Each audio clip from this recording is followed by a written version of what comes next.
Hey, Mike. Oh, I'm like, I was like a half a second from taking it, but I wasn't sure what segment we were about to do. I was busy paying attention to my question. It is the Pond Lehocky Eagles postgame show. Eagles lose 32-21. It's time to bring in Dr. Bruce Grossinger for some injury updates. Now, there were a couple of guys that got banged up, Dr. Bruce, in this game. A.J. Brown being the biggest one. Looked like he flipped an ankle, and you never know what that's going to entail. He said he thinks he's going to be okay. What did you see on that play?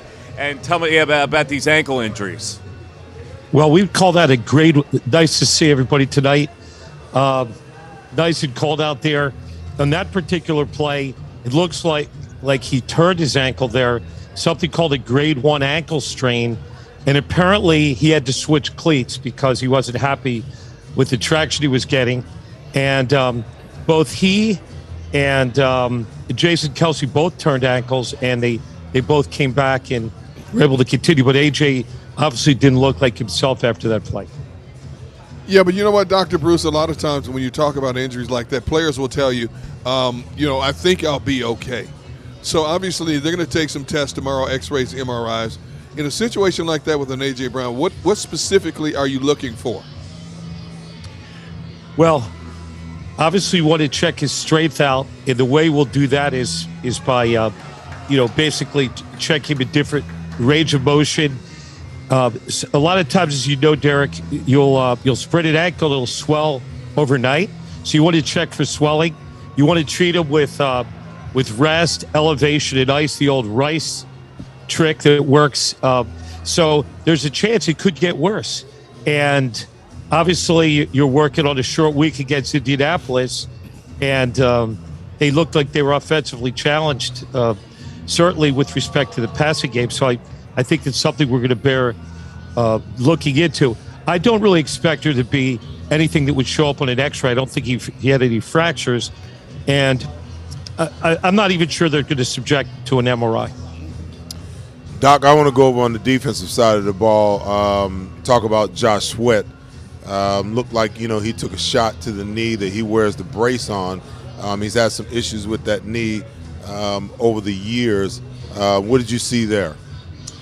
Yeah, it looked like he really got pancaked. It was it's kind of in front of me where I was sitting. It looked like it was a sweep play, and it looked like I wasn't able to discern like one particular hit, but there was just like a rugby scrum, and he got like snowed under, and I wasn't sure exactly what the injury was because he was down for a while.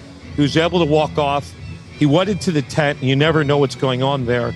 But apparently they checked range of motion. All the ligaments were fine. And he did come back and play in the game, somewhat effectively. But when you have a chronic knee injury, as you know, it's something that's always going to be tough, especially when you're a large man like him, 6'4", and probably going 270. So that was worrisome. And when when somebody's slow to arise, again, I'm always thinking about concussions. But thank God we didn't see any tonight.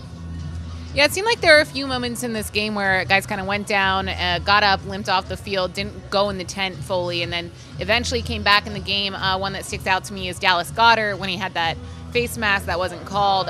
He was down on the ground for a little bit. I don't know if you saw anything there. It was hard with all the different angles and the penalties involved in that play. But I was worried for a second because he was brought down kind of from the head that it would be even worse than it was. But he did eventually go back in the game. But did you see anything that concerned you with Dallas Goedert?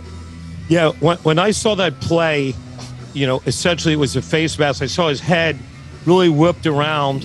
And I'm always worried about, spinal cord injuries. He was down for quite a while. In fact, there were a couple Washington players that were literally praying next to him. And that's always a bad sign. So I was very worried about him. And he got, he got twisted around. And I was very concerned. And when I saw him come back in the game, I was reassured by it. And I haven't heard that there was any per se neck injury.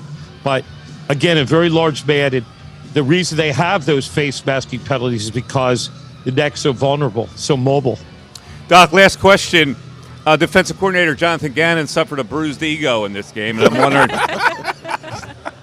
Well, I was watching the whole thing, and I think that I don't know love what the a commentary. I would say stiff- that Seth hit him with some really crisp combinations tonight, and I hope that he can recover and learn how to defend against the run, because Jonathan Taylor is licking his chops. Hey, Doc, that's 2 weeks in a row. If he had 2 concussions in a row, we'd have to sit him out the next 2 or 3 weeks. What do you think? Might not be a bad idea. Maybe next man up, right? I couldn't resist. I'm sorry. Doc, a stiff drink cures that bruised ego, I'm guessing. my No. goodness. Listen, thanks for hanging up. This is gallows humor. We do this when we approach like the 3rd hour of a post-game show. That these little things come out. Absolutely. Well, Thanks very for- entertaining, and wish you guys a safe ride home tonight. Thanks for hanging out with Thanks, us. We man. appreciate it. Dr. Doc. Bruce Thanks. Grossinger Have a good night. with an You too. injury report from Philadelphia. Okay, let's roll it out here. They play the Colts next week. Now, we looked at these games and we said, they'll beat the Commanders, they'll beat the Colts. All of a sudden now we have to look at the teams that have a healthy rushing attack, and that team does. And they've got Matt Ryan back in there, and they've got this newfound enthusiasm with Jeff Saturday. So what do you think? What are we thinking about next week? This is a different position that we've been in. Well, we talked about adversity and how Nick Sirianni talked about he didn't really like adversity. But I think adversity builds character. I think that going down by 2 touchdowns to the Jacksonville Jaguars early in the season, we found out for the first time, what they were made of. Losing their first game today, and in the fashion that they lost it, 3 turnovers on the offensive side. The defense couldn't stop a soul, in the running game. And you had a 3rd-tier quarterback, in my opinion, that made plays when and where he needed to make them. We're going to find out what these Philadelphia Eagles are really all about next week, because this will be, in my opinion, until they get to, Tennessee, or Tennessee gets here, this will be, their staunchest, their most staunch, rushing attack that they'll see. Because Jonathan Taylor is no joke. He was injured for a couple of weeks and came back off an injury the first week and rushed for 160-plus yards last week, and I believe, a couple of touchdowns.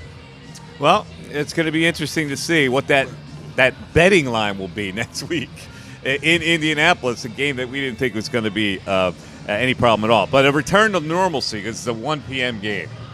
Yeah, we're back at the 1 We won't p.m. hit schedule. this, 3rd hour, No. like 2 Yeah. in the No. morning, kind of No. where We we're won't see the sun asking come about up. bruised egos. So. No. Yeah, that'll be I'm nice. not even going to sleep. I hear you. But here's what we're facing. You got a short week, okay? You're playing a much better Indianapolis defense. They're the 4th-ranked defense in the league, much better defense than Washington. They have a much better offensive line than Washington does, and you have one of the premier running backs in the game.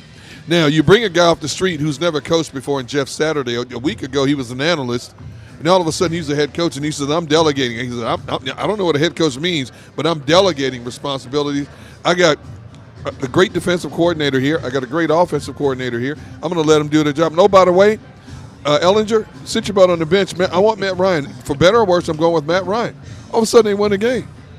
Now, they're going to be facing an Eagles team. You think they're not salivating over the possibilities of what they could do against this Eagles team in terms of making this more of an even keel game if they can control the clock? You're right, Mike. I can't wait to see what the betting line is going to be for this game. I'm peeking right over my shoulder. What is it? 4.5? 5? 7.5. 7.5. That's today. Let's see.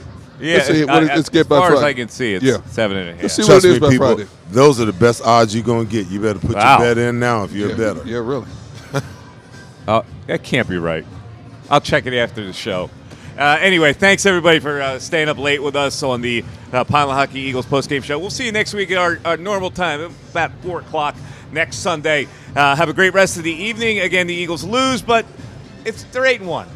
All is not lost. We're back next week. Have fun all week. We'll talk to you then. Bye-bye. At Pond Lehocky, we've recovered